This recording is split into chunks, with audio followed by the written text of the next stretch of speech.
Minutos recibimos con mucho gusto en el estudio al doctor Alejandro Dávila Flores, docente universitario, investigador, ex rector de la Universidad Autónoma de Coahuila y un experto en los temas de economía. Y hablando de economía, el señor Trump, pues vaya, que ha creado todo un problema a nivel global con sus aranceles y todo lo que ha generado, no solo a México, sino a todos los países del mundo. Claro, nos preocupa México y nos preocupa nuestra zona del Temec. Alejandro, ¿cómo estás? Bienvenido. Muy buenos días, Chucho. Bienvenido. Edith, vamos a saludarla, buen día. ¿Cómo estás viendo esta guerra de aranceles? ¿A dónde nos va a llevar y cuáles problemas vienen para México con toda esta situación? Muy complicada, porque son circunstancias en las cuales uno se da cuenta cuándo inicia el conflicto, pero es muy difícil poder determinar cómo salir de ese berenjenal en el que hemos ingresado como consecuencia de un error pues garrafal, en mi perspectiva, de interpretación de los problemas económicos internacionales. Entonces, la situación es muy compleja y creo que un resultado de esta coyuntura es el debilitamiento de Estados Unidos como la potencia hegemónica que nucleaba, ordenaba el orden económico y geopolítico internacional. ¿Y a nuestra zona cómo le va a ir? Nuestra zona es la más vulnerable a los efectos de las decisiones que está tomando la administración de nuestro vecino del norte por nuestro perfil de especialización. En el caso, por ejemplo, del estado de Coahuila, pues tenemos una estructura económica que depende mucho de las exportaciones, en particular de la industria automotriz, pero también de la industria del acero, de la industria de manufactura de autopartes, que utilizan también el aluminio. Entonces, pues es una economía en la cual las exportaciones sostienen el 54% del Producto Interno Bruto. En el caso de la automotriz, pues estamos hablando de que es una industria, la de fabricación de equipo de transporte específicamente, que en nuestra entidad da soporte a más del 20% del PIB. Y la industria de metal mecánica, en donde está acero y aluminio, pues es otro 9%, ¿verdad? Entonces, va a ser muy importante los detalles de cómo se reestructuren esas industrias en el marco de Norteamérica. Queda claro que la intención del gobierno norteamericano es tratar de llevarse a territorio norteamericano las partes de los procesos productivos que generan mayor cantidad de valor agregado y con los empleos mejor remunerados.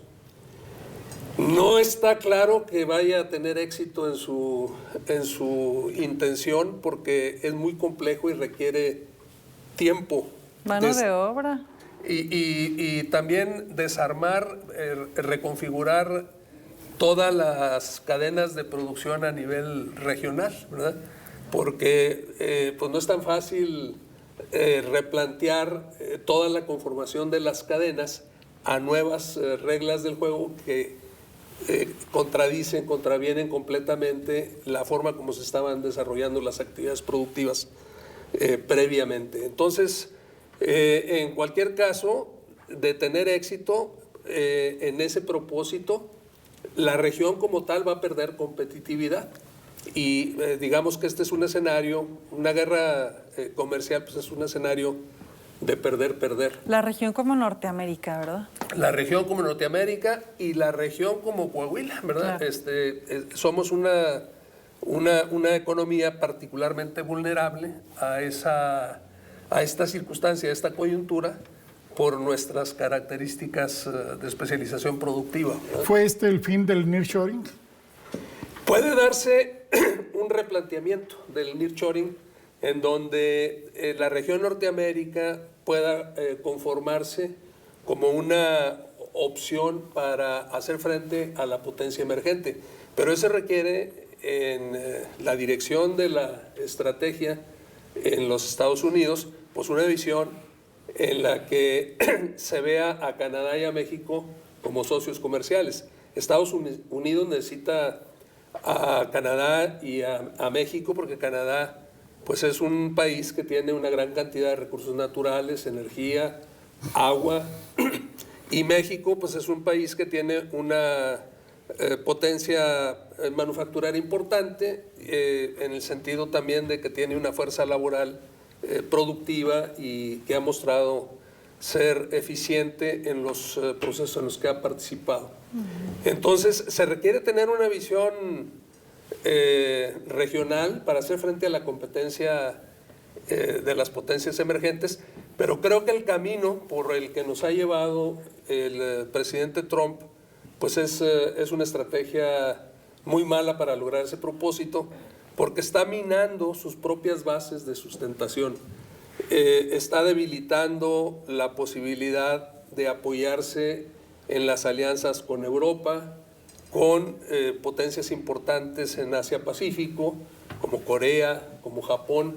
Pues es increíble, impensable hasta hace algunos meses, que Corea del Sur y Japón se pongan de acuerdo con China para tratar de establecer un área comercial impensable común frente a las políticas de los Estados Unidos. Y en Europa está ocurriendo otro tanto, ¿no? Se habla mucho justo de la diversificación en la que necesitamos entrar como país, hacia dónde llevamos pues lo que estamos produciendo. ¿Qué tan viable, qué tan real se ve esta posibilidad de que sí pudiéramos pues echarla a andar? Todo depende de cómo vaya a quedar finalmente la reconfiguración de la economía de la región América del Norte, ¿verdad? Porque en cualquier escenario no se contempla que exista una desaparición completa de actores económicos o de partes de las cadenas, pero sí el potencial puede ser muy diferente, ¿verdad? Obviamente el mercado que tenemos en América del Norte pues es un mercado muy importante para ser reemplazado de manera completa por otros mercados, por ejemplo, de América Latina o de otras partes del mundo. Entonces tiene que haber un redimensionamiento. Pero yo creo que ahorita todavía no estamos en posibilidades de responder a esa pregunta hasta en tanto no se asienten las aguas y se defina claramente cómo van a quedar las cosas. En los Estados Unidos, por ejemplo, pues está creciendo la presión interna en el propio Congreso, porque las decisiones que ha tomado el presidente Trump han estado fundamentadas en una ley que contempla una situación de excepción por causa de emergencia nacional para que el presidente pueda emitir órdenes decretos, órdenes ejecutivas para imponer los aranceles. Pero la política de tarifas y la política impositiva es una facultad constitucional del Congreso en los Estados Unidos. Entonces ya hay corrientes en el propio Congreso, en los Estados Unidos, en la Cámara de Senadores, en la Cámara de Diputados, en la que están participando algunos legisladores del Partido Republicano, y eso puede ir increciendo en la medida en que el escenario se torna cada vez más complicado, porque empieza a haber también resquebrajamiento dentro de la propia administración Trump, ¿no? Y es que aparte de la presión que ejerzan los legisladores o los grandes grupos empresariales de Estados Unidos, pues van a ser los consumidores los que más paguen esta guerra de aranceles, porque los productos de todo el mundo a ellos se les van encareciendo de una manera impresionante. Entonces, pues van a generar una inflación estratosférica. En el mejor de los casos, ¿verdad? Siempre y cuando estén disponibles en el mercado, así sea a precios más elevados. Pero puede haber riesgos más graves o de escasez por decisión de una política, por ejemplo, de China, ¿verdad? No olvidemos que China tiene un papel determinante en algunos eslabones de las cadenas de proveeduría, en minerales estratégicos, en el área de microchips, en algunos aspectos, por ejemplo, de los elementos para la producción de energías renovables, como son los paneles solares. Entonces, puede haber decisiones de política por parte de Estados Unidos, de China, en donde impidan el comercio exterior de algunos insumos estratégicos que desestabilicen las cadenas de producción global. Y ahí... Todavía más. Nada más recordemos lo que pasó durante el COVID, ¿verdad? Cuando dejamos de recibir los cubrebocas, los medicamentos, y empezó a haber escasez de chips para todo.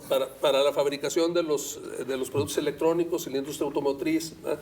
Entonces, aquí estamos frente a una situación muy delicada en donde incluso ni siquiera a precios elevados corremos el riesgo de que se interrumpan cadenas de valor, incluso cuando tengamos la posibilidad de cubrir los costos de esos insumos. Oye, la respuesta del gobierno mexicano, ¿cómo se ha visto o si hay una respuesta?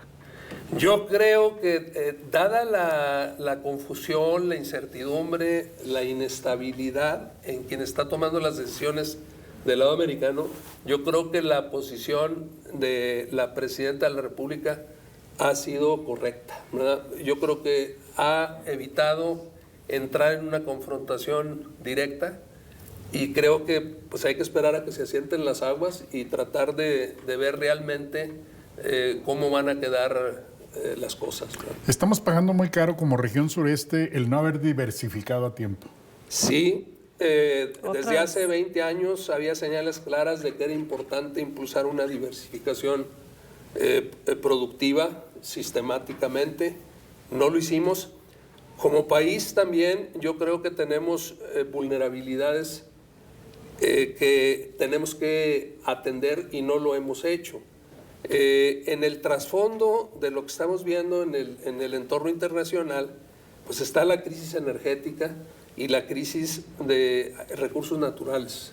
Entonces hay una perspectiva de penuria en el escenario hacia adelante de materias primas, de recursos energéticos, y eso provoca también las reacciones de las potencias imperiales para tratar de garantizar los abastos de esos recursos. Y en el caso de México, pues hemos sido muy descuidados en el manejo de esos recursos y también en el dispendio que hemos hecho de algunas de esos recursos económicos. En materia de energía, por ejemplo, somos deficitarios. Estamos importando la mitad de la energía secundaria, las gasolinas, el gas, el diésel, y en cualquier momento pues podemos tener una situación complicada. Donde nos cierren la frontera. O si vamos a enfrentar una situación donde va a ser más difícil tener excedentes de divisas, pues va a ser cada vez más complicado poder financiar la adquisición de esos productos del exterior, ¿no? Porque se requieren divisas para cubrirlos.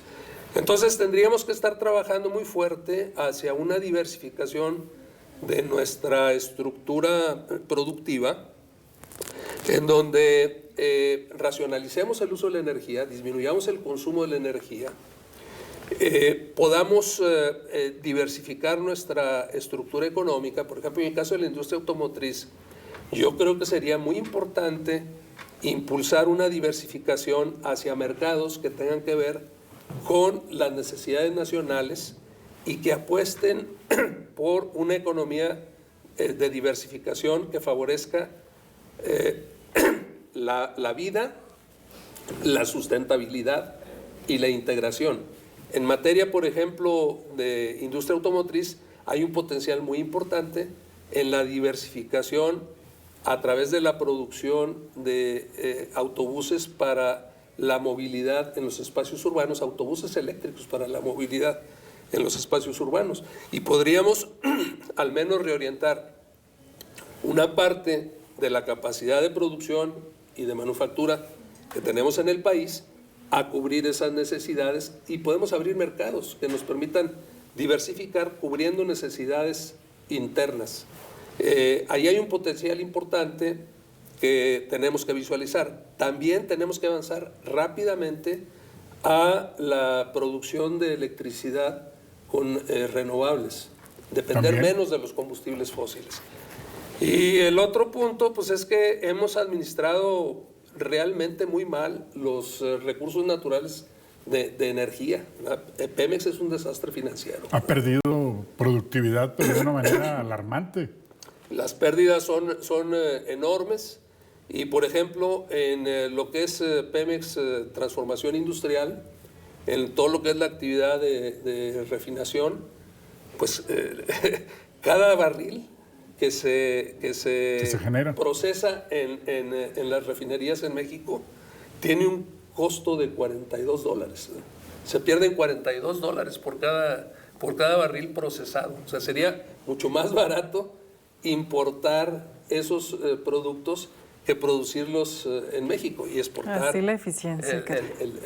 Por todas las deficiencias de Pemex. Por todas las deficiencias en la administración de los recursos. Entonces, pues ahí hay muchas cosas por hacer que no hemos realizado. Son asignaturas pendientes y nos van a pasar la factura. Alejandro, volviendo al tema automotriz, General Motors está ya volteando hacia Oriente, hacia Egipto, hacia Arabia para mandar sus camionetas, sus automóviles hacia allá. Es bueno, además hay lana de aquel lado, hay dinero, pero también está Qatar y también está Dubái. ¿Es una buena opción aquel mercado? O sea, ensamblar acá y vender allá, pues sí, pero ya estás frente a una circunstancia en la que estás no en la situación óptima, sino forzado, sino en la situación de emergencia, donde estás buscando cómo le das salida a tu capacidad de manufactura, porque ya no puedes pensar en una integración regional y entonces tienes que ver cómo aprovechas la capacidad que tienes instalada en Canadá, en México y en los Estados Unidos para atender los diferentes mercados, pero ya lo estás haciendo de manera forzada. Lo hubiéramos hecho antes. Exactamente. Sí. Está complicado el tema y hay que estar muy atentos a lo que pase, porque ya vimos lo que pasó con los mercados, el lunes negro. Hoy hay amenaza de más de 100% de aranceles a China. ¿Cómo van a reaccionar? 104. 104%. Entonces, esa película la vimos hace casi 100 años, ¿verdad?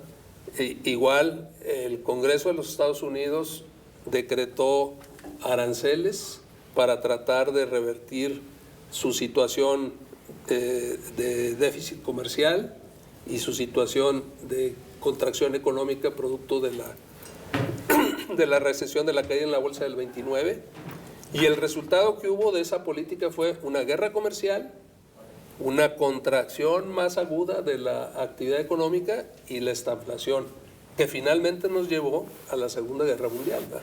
Entonces, sí es una situación bastante complicada, muy delicada y muy complicada. A la que hay que ponerle mucha atención. A la que hay que ponerle mucha atención, y no solamente ponerle mucha atención, sino hacer lo que está en nuestras manos, empezar a hacer, ¿verdad? O sea, nosotros tendríamos que, en primer lugar, reducir nuestras vulnerabilidades, cambiar nuestros patrones de consumo, reducir el consumo de combustibles fósiles. Tiene que caernos el 20 de que el escenario que viene por delante va a ser un escenario diferente al que hemos vivido, que nos va a obligar a replantearnos nuestras formas de vida, nuestros estilos de vida y también las políticas del gobierno. Bueno, la compra también en los mercados internos, ¿no? Locales, porque ahora los Nike, que no necesitan publicidad, ya van a estar mucho más caros, ¿no? Porque los compramos de Estados Unidos y vienen de Vietnam, que también tienen pues un arancel altísimo. Así es. Vámonos por los tenis al sur del país o que al Bajío. Bueno, aquí se va a abrir una oportunidad nuevamente para que florezcan algunas industrias y sectores que estaban totalmente deprimidas y que tuvieron en los primeros años del tratado un boom. Recordemos, por ejemplo, en Coahuila teníamos una industria textil importante. La industria textil en Coahuila generaba prácticamente la misma cantidad de empleo que la industria automotriz en la época, ¿no? Y entonces esa Pero alta industria consumidora de agua también, ¿no? se perdió cuando entró China a la Organización Mundial de Comercio, ¿verdad?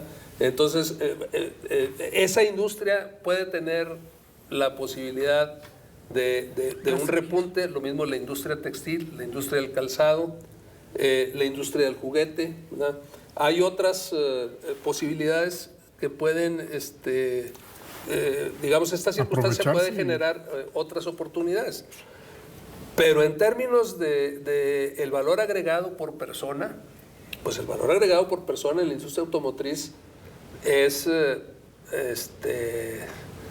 10, 15 veces más importante que el valor agregado por persona en la industria, del textil. Es la No, cosa. nomás de recordar cómo era el Saltillo con tantas fábricas de ropa, porque teníamos a los Cepeda Ruiz, a los Tonone y a otras fábricas en la plena área urbana y que contrataban mucha gente. Sí, la de la mezclilla. La mezclilla en Parras. Y aquí en Saltillo, en También, Fábricas El Carmen. Fábricas El Carmen, Tenían la ahí mezclillera. una planta de tela de mezclilla y fabricaban pantalones de mezclilla. A un lado de Molinos El Fénix, Es ahí correcto, operaba. es correcto. Muy bien, Alejandro, Al muchísimas contrario, gracias. muchas gracias a ustedes. Gracias. Que tengan feliz día y lástima Igualmente. que, pues bueno, los tiempos son complicados, pero bueno, eso es lo que nos está tocando vivir. Pero hay que estar muy atentos, Hay que estar tomar atentos decisiones. y hay que ser proactivos. Muy bien.